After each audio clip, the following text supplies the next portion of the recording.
Happy Halloween, Detroit Sports Nation. I am Eric Vincent, your host here at the DSN News Desk. Hope your Halloween preparation and celebration is off to a great start today. I really hope you're having an awesome day so far. And for me, you see, I'm in the spirit, and it was only right that I brought the spirit in to reflect the team that we're going to talk about today. So let's go ahead and talk about the Detroit Lions, who just dropped a bombshell of an update right here at the DSN Update News Desk. So it looks like the Lions are officially making some moves in terms of their coaching staff. Defensive back coach Aubrey Pleasant has been fired and let go, relieved of his duties as the secondary coach of this defense. Man, this is big for a lot of reasons. We're going to go through three specifically, but really for a lot of reasons, this is huge.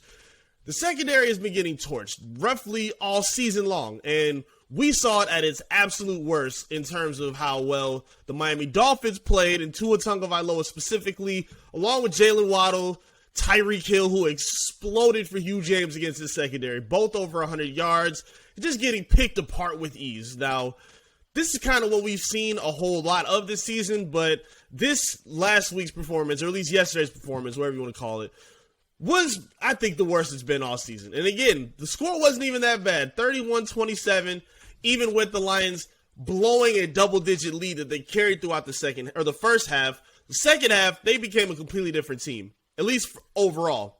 Defense-wise, though, they were bad the entire game, especially the secondary. Tua Tagovailoa, 29-36 completion percentage of 80.6%, 382 yards, 3 touchdowns, no interceptions, no pressure, no nothing. Nice calm day for him. Nice relaxing day to spread around to Tyreek for 12 catches, 188 yards. Didn't get in the end zone, but we almost cracked 200. That's a problem. So Jalen Waddle, who I have on my fantasy football team and felt conflicted with, 8 catches, 106 yards, and 2 touchdowns. Completely shredded this defense in the secondary for everything they were worth. So I can't say I'm surprised because these are two of the most elite players at their position. But this defense, again, has been dog this entire season. They've been terrible. They have been absolutely awful. You can see it in the stats. You see it on the field. You see it every time you watch them on Sundays. It's been ridiculous. The 27th against this pass, allowing roughly 266 yards a game. You're dead last in yards allowed. You're 421 yards allowed per game for the season for the Detroit Lions. That's dead last. 29th in sacks. You're getting no pressure from your front line whatsoever, which is always going to make things tougher for your defensive backs.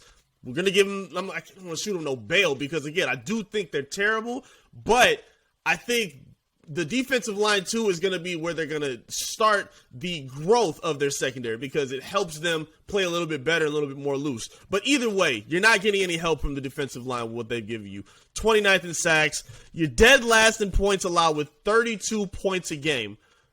The team just in front of you are the Chargers with 27 a game. You're the only team in the NFL that's averaging and allowing over 30 points a game in the league. It's absolutely ridiculous, man. And I'm scared about where they go from here at this point because Aubrey Pleasant, he was a well-beloved coach. Like, he had good things and good qualities about him. He was beloved in the locker room. He's a Flint native. He was a big reason why Jeff Okudah was playing so well, who we're going to talk about in a minute. But if you just see the tendencies of this team, whether in terms of how they play, in terms of their discipline, their coverage, letting, receivers just run around after catch and not wrapping up on tackles. They just didn't have any kind of consistency within their secondary. And then a big part of it as well, they're clearly missing Tracy Walker in the secondary. One of their captains, a huge safety, a huge piece that they were planning on having as a part of their long-term building blocks for this defense. Not having him has been huge. They were without Deshaun Elliott again. They've suffered through a lot of injuries. But even outside of injuries, they just had bad play on the field as well. Owarye has been a healthy scratch, if I'm not mistaken, 1 or 2 times already. A.J. Parker got hurt, and I think he was playing pretty terrible himself.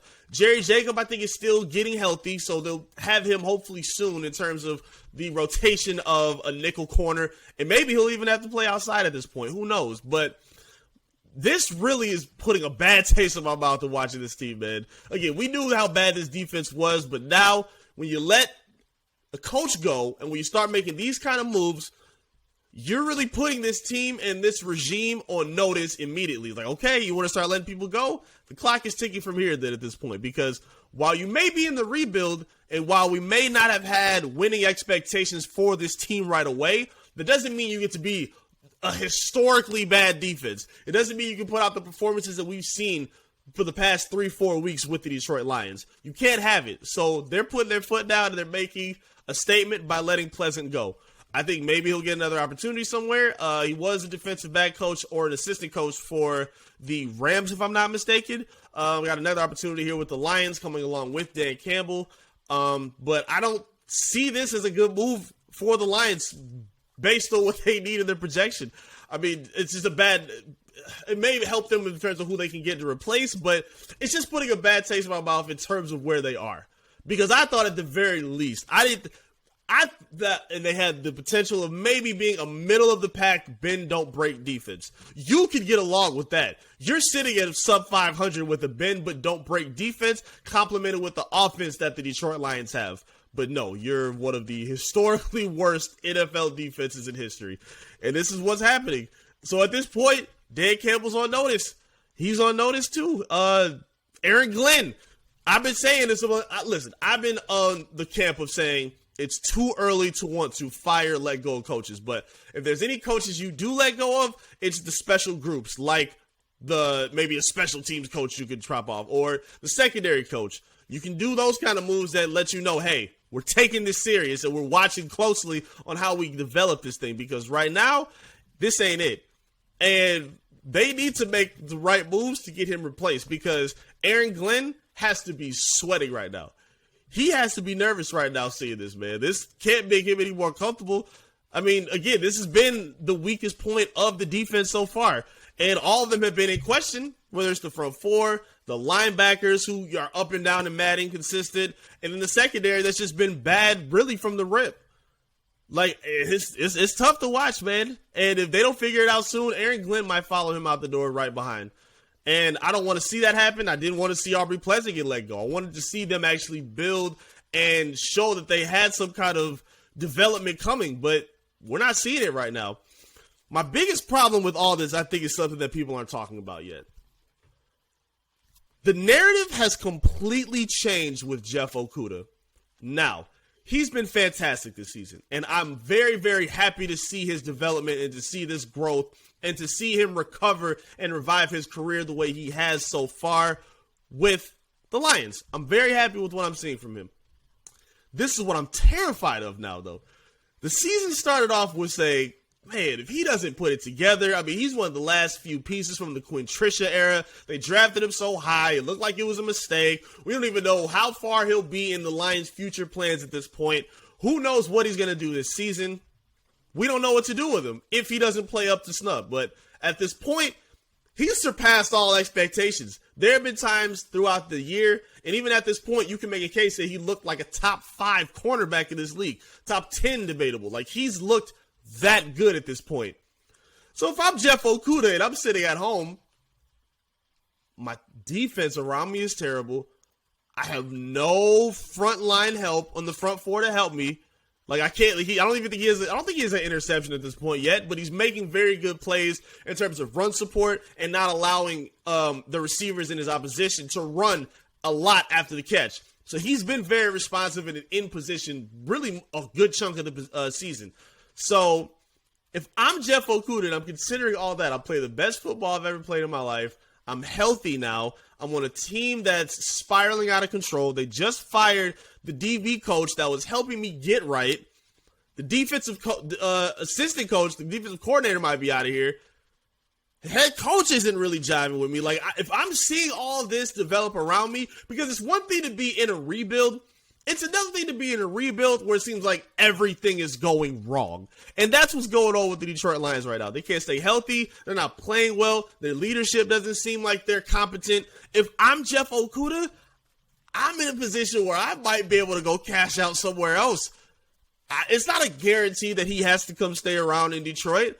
He sees what's happened. He was a part of what happened with Quinn Trisha. He saw what happened with Darius Slay and how happy he is in Philly. You don't think a team like the Ravens or the Steelers could call him right this offseason or next offseason when he's a free agent and get him up off the books, bring him over to a winning franchise, give him a front four that can put him in positions where he can gamble and get interceptions and knock balls down, he can absolutely make that happen.